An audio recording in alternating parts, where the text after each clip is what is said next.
Was moved in the Lok Sabha in which of the following year. जो पहला no confidence motion जो था वो मूव किया गया था लोकसभा में, वो कौन से ईयर में किया गया था। अब इस क्वेश्चन में आपको एक चीज़ और सीखने वाली है, सभी बच्चों को ये चीज़ पता होनी चाहिए कि जो नो कॉन्फिडेंस मोशन होता है वो हमेशा लोकसभा में ही मूव होता है, राज्यसभा में कभी भी नो कॉन्फिडेंस मोशन नहीं आता। ये हमेशा आपको लोकसभा में ही दिखेगा। तो अब पूछा है कि पहला जो मोशन मूव हुआ था वो कौन सी ईयर में हुआ था। ऑप्शन कह रहा है 1960, 1963, 1965 या 1969। तो राइट आंसर क्या है इस क्वेश्चन का, the first no confidence motion was moved in the Lok Sabha in the year, that is option number B 1963। Okay, yes, move to the next question. Question number second, how many states are part of the north eastern council। जो north eastern council है उसकी कितनी states जो हैं वो उसमें शामिल हैं। ऑप्शन नंबर ए कह रहा है 5 स्टेट, बी कह रहा है 6 स्टेट, सी कह रहा है 7 स्टेट या डी कह रहा है 8 स्टेट। तो बताइए कि हमारा नॉर्थ ईस्टर्न काउंसिल है उसमें कितनी स्टेट्स जो हैं वो शामिल हैं, ठीक है, जो पार्ट है उनका। तो बताइए राइट आंसर क्या है इसका। Option number A B C D में से राइट आंसर क्या है। तो इसका जो राइट आंसर है वो है option number D, that is 8। और अभी मुझे लगता है लास्ट जो रिसेंटली ऐड हुई है आई थिंक मणिपुर हुई है या मिजोरम हुई है, मुझे अभी याद नहीं आ रहा, कोई बात नहीं, अभी अगर आपको पता है तो आप मुझे कमेंट सेक्शन में बता देना। ओके, यस, आगे चलते हैं। Sorry, yes, in which year the 2 additional commissioner were appointed for the first time in the election commission of India. ठीक है, कौन सी ईयर में जो था वो जो 2 एडिशनल कमिश्नर जो थे वो अपॉइंट किए गए थे इलेक्शन कमीशन में। ठीक है, तो ऑप्शन नंबर ए कह रहा है इन द ईयर 1980, 1985, 1989 या 1991। तो राइट आंसर क्या होगा इस क्वेश्चन का। ये क्वेश्चन नंबर थर्ड, ये question number fourth, I think numbering गलत हो गई है, चलो कोई बात नहीं, आप देख लो। तो राइट आंसर क्या होगा इस क्वेश्चन का for question number third, which option is right. तो राइट आंसर है क्वेश्चन नंबर थर्ड का, that is option number C in the year 1989। Yes, move to the next question, question number four, which among the following articles of the constitution of India deals with prohibition of traffic in human beings। तो ये very very important है, सभी बच्चों को fundamental rights जो हैं वो पता होना चाहिए और उसके बीच ही ये आर्टिकल्स आते हैं, वेरी वेरी इंपॉर्टेंट आर्टिकल्स हैं। तो बताइए आर्टिकल 21, 22, 23 या 24, तो क्या इसका राइट आंसर होगा। यस, बताइए इसका राइट आंसर क्या होने वाला है। Option number A B C D में से कौन सा ऐसा आर्टिकल है जो बताता है prohibition of traffic in human beings. So the right answer for this question for question number 4, that is option number C, article 23। 23 and 24 जो है वो इसी की बात करते हैं, ह्यूमन ट्रैफिकिंग के लिए और चाइल्ड लेबर के बारे में। टी सी करके इसको याद रखेंगे, हमेशा आपको याद रहेगा। ठीक है, 23, 24 को आप हमेशा टी सी करके याद रखें। ठीक है, ह्यूमन ट्रैफिकिंग के लिए और चाइल्ड लेबर के लिए। ठीक है, टी सी हमेशा आपको याद रहेगा। आगे चलते हैं। Yes, question number 6, who, sorry question number 6 नहीं है, ये 3, 4, ये 3, 4, ये 5, 6 होगा। ठीक है, ये 5, ये 6। ठीक है, तो बताइए फिफ्थ क्वेश्चन का राइट आंसर बताइए। Who announce the communal award in August 1932। जो कम्युनल अवार्ड थे वो सबसे पहले किसने इंट्रोड्यूस किए थे या अनाउंस किए थे। ऑप्शन नंबर फर्स्ट कह रहा है ए लॉर्ड माउंटबेटन, बी कह रहा है लॉर्ड इरविन, सी कह रहा है मैकडोनल्ड या डी कह रहा है एलिमेंट एटली। तो राइट आंसर क्या है for question number 5, who announce the communal award in August 1932। Very very important question है। ठीक है, तो इसका राइट आंसर क्या होगा for question number 5, the right answer is option number C, that is McDonald award. आपको पता ही है इसको विरोध करने के लिए गांधी जी जो थे वो जेल में थे और वहाँ पे वो अनशन पे बैठ गए थे और लास्ट में गांधी जी को मनाया गया था और इस अवार्ड को जो था वो ख़त्म किया गया था और गांधी जी और अंबेडकर जी के बीच जो है वो संधि हुई थी। और आप बताइए उसका राइट आंसर, मतलब वो कौन सा पैक्ट हुआ था गांधी जी और अंबेडकर जी के बीच में, इसके ऊपर ही वो क्वेश्चन है, वेरी वेरी इंपॉर्टेंट क्वेश्चन है, वो भी इन द ईयर 1932 के बीच ही हुआ था। ओके, यस, आगे चलते हैं। क्वेश्चन नंबर 6 कह रहा है what was the constitutional status of India when the constitution of India come into force on 26 January 1950। Constitution status क्या था इंडिया का जब इंडिया का जो अपना खुद का कॉन्स्टिट्यूशन था जो इम्प्लीमेंट किया था, उस वक्त तक जो कॉन्स्टिट्यूशन स्टेटस था वो इंडिया का क्या था, किस तरीके से हम इंडिया को जानते थे जब तक हमारा अपना खुद का लागू होता। तो ऑप्शन नंबर ए कह रहा है सेकुलर रिपब्लिक, बी कह रहा है socialist secular democratic republic, C कह रहा है sovereign democratic republic, and D कह रहा है sovereign socialist secular democratic republic. तो राइट आंसर क्या होगा क्वेश्चन नंबर 6 का? Option number A, option number B, option number C या ऑप्शन नंबर डी। तो बताइए इसका राइट आंसर क्या है for question number 6? The right answer is option number C, the sovereign democratic republic. याद रखना ऐसे क्वेश्चन आते भी हैं, ठीक है। यस, आगे चलते हैं। क्वेश्चन नंबर 7 और 8, ये क्वेश्चन नंबर 7 ये 8 में चेंज साथ में कर भी रहा हूँ, आपको याद रहेगा। Question number 7, the illegal migrants of which country are not eligible for citizenship under citizenship amendment act 2019। 2019 के सिटीजनशिप अमेंडमेंट एक्ट के थ्रू कौन सी कंट्री के जो नागरिक हैं उनको भारत की सिटीजनशिप जो है वो मतलब उसके लिए एलिजिबल नहीं है। ए कर रहा है म्यांमार, अफगानिस्तान, बांग्लादेश या Pakistan. Option number A, B, C या डी। तो बताइए राइट आंसर क्या है? आपको पता है सिटीजनशिप के लिए आर्टिकल 5 से लेकर 11 के बीच आता है, ठीक है। तो पार्ट कौन सा आ गया? पार्ट सेकंड है। पार्ट सेकंड आर्टिकल आता है 5 से 11 के बीच, हमेशा याद रखना, ठीक है। इसके बीच आपकी सिटीजनशिप के बारे में आपको हमेशा बताएंगे। तो बताइए राइट आंसर क्या है फॉर क्वेश्चन नंबर 7? तो क्वेश्चन नंबर 7 का जो राइट आंसर है वो है option number A, that is Myanmar, ठीक है। आगे चलते हैं। यस, अब क्वेश्चन नंबर 8 बताइए। 8 का राइट आंसर है 8 क्वेश्चन है, which article of Indian constitution contains the definition of money bills. Money bills जो है वो कौन से आर्टिकल के अंडर आते हैं? आप सभी बच्चों को पता होना चाहिए। ये कह रहा है आर्टिकल 110, 111, 112 या 123। तो बताइए राइट आंसर क्या है? तो मनी बिल आपको पता है हमेशा जो है वो किसके अंडर आते हैं, ठीक है। मनी बिल जो होते हैं वो आता है आर्टिकल 110 के अंदर, ठीक है। ये आपको पता होना चाहिए, ठीक है। तो यस, आगे चलते हैं। यस, क्वेश्चन नंबर 9 और क्वेश्चन नंबर 10, 9 और क्वेश्चन नंबर 10। तो 9 कह रहा है which are the following articles grant the right to equality to citizen of India. तो कौन सा ऐसा आर्टिकल है जो राइट देता है right to equality to citizen of India, मतलब राइट टू इक्वलिटी देता है? ऑप्शन नंबर ए कह रहा है 13 से 17, 14 से 18, 16 से 20 या 15 से 19। तो राइट आंसर क्या होगा इस क्वेश्चन का? Option number A, option number B, option number C या ऑप्शन नंबर डी। तो बताइए इसका राइट आंसर क्या होने वाला है for question number 9? Which option is right for this question? Yes, तो बताइए राइट आंसर क्या होगा इस क्वेश्चन का? That is option number B, 14 to 18। Okay, move to the next question. The directive principle of state policy has been adopted from the constitution of which country. DPSP जो है वो कहाँ से लिए गए हैं? ऑप्शन नंबर ए कह रहा है कनाडा, साउथ अफ्रीका, ऑस्ट्रेलिया या आयरलैंड। तो बताइए डीपीएसपी का जो मतलब प्रोसीजर है, डीपीएसपी जो है हमने कहाँ से बारो किए हैं? Option number A, option number B, option number C या option number D. So friends, for right answer for question number 10 the right answer is option number D, that is Ireland. Okay, yes, move to the next question. Question number 11 and question number 12. 11 कह रहा है yes, 11 कह रहा है who call the parliamentary system as cabinet system. किन्होंने जो था वो पार्लियामेंट सिस्टम को कैबिनेट सिस्टम की का जो था वो की तरह कहा था या उसको नाम दिया था? ऑप्शन नंबर ए कह रहा है लॉर्ड मोरेली, फिर कह रहा है इवियोर जेनिंग्स, फिर कह रहा है सर विलियम वेनर हारकोर्ट या डी कह रहा है एच.जे. लस्की। तो किन्होंने जो था who called parliamentary system as cabinet system, parliamentary system को कैबिनेट सिस्टम किसने कहा था? तो बताइए राइट आंसर क्या होने वाला है फॉर क्वेश्चन नंबर 11? तो राइट आंसर है that is option number B, Ivor Jennings.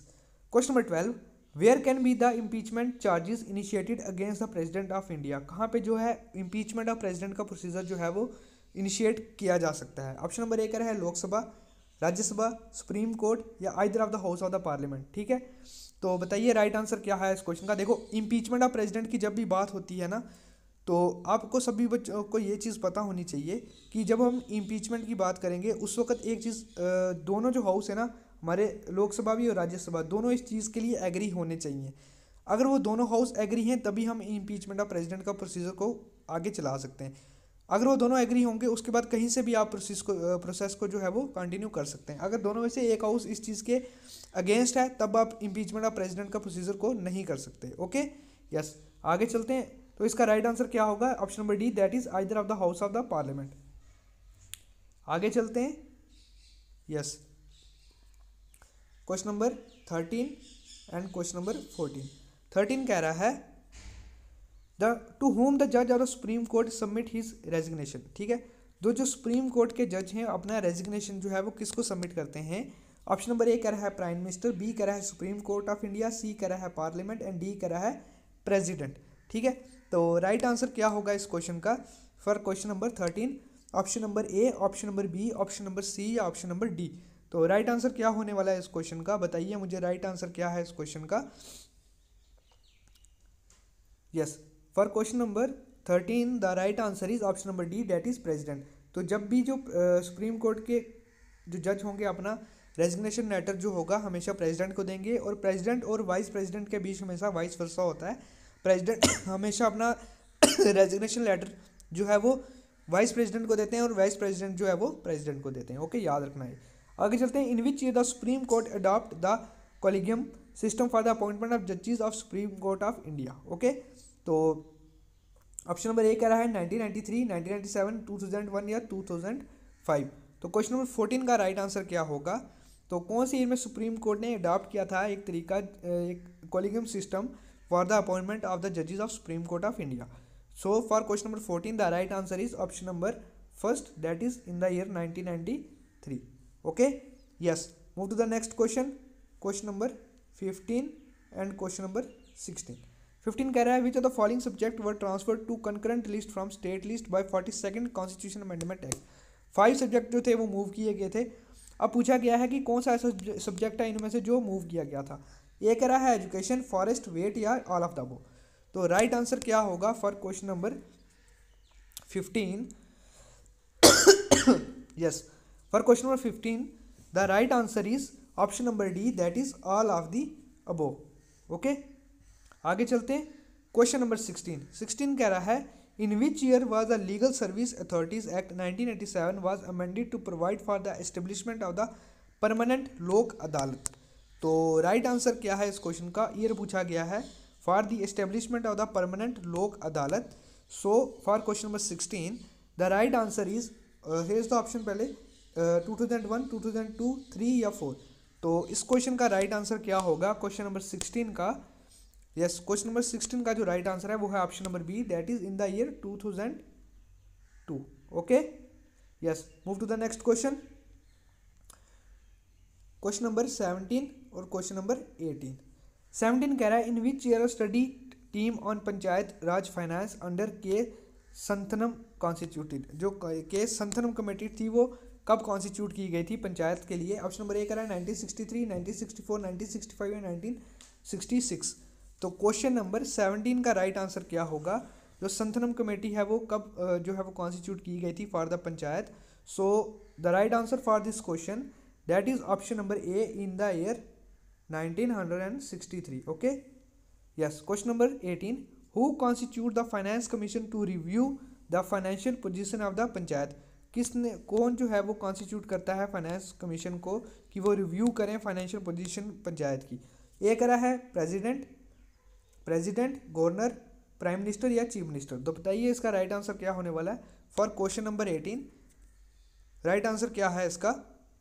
Yes, तो क्वेश्चन नंबर 18 का राइट आंसर है that is option number B, governor. ठीक है, गवर्नर जो होता है पूरी तरीके से जो है वो इन चीज़ों में जो होता है इन्वॉल्व होता है और वो पूरा ध्यान रखती है कि फाइनेंशियल पोजीशन जो है वो पंचायत की क्या चल रही है, किस चीज़ की वहाँ पे ज़रूरत है, किन चीज़ों में मतलब पूरा देख रेख जो होती है वो गवर्नर के हाथ में होती है। आगे चलते हैं।